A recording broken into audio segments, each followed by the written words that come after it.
रामनवमीच्या शुभ मुहूर्तावर आज अयोध्येत भक्ती, श्रद्धा आणि भव्यतेचा अद्वितीय संगम पाहायला मिळणार आहे. श्री रामजन्मभूमी मंदिरात या विशेष प्रसंगासाठी सर्व तयारी पूर्ण करण्यात आली आहे. आज दिवसभर मंदिर भाविकांसाठी खुलं ठेवण्यात आलं आहे. यामुळे देशविदेशातील भक्तांना रामलल्लाचं सहज दर्शन घेता येत आहे. सकाळी 6:30 वाजता धार्मिक विधींना सुरुवात झाली. दुपारी बरोबर 12 वाजता मंदिरात रामलल्लाच्या मूर्तीच्या चेहऱ्यावर सूर्यकिरणं पडली. हा ऐतिहासिक क्षण अनेक वाहिन्यांवर थेट प्रसारित करण्यात आला.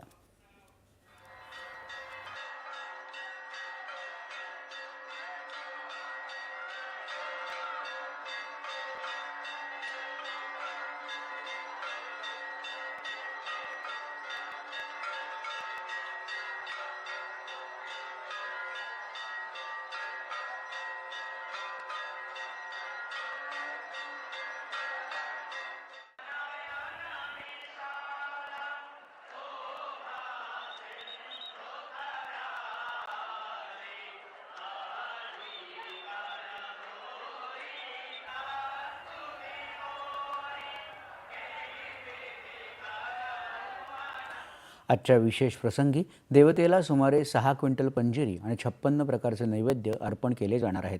संपूर्ण मंदिर परिसरात भक्तिगीतं आणि भव्य फुलांच्या सजावटीचं आकर्षक प्रदर्शन भाविकांसाठी मुख्य आकर्षण ठरलं आहे.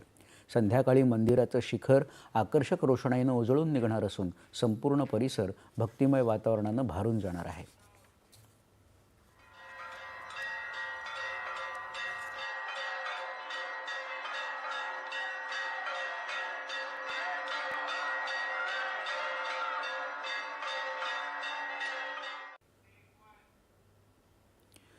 सन 2025-26 या वित्तीय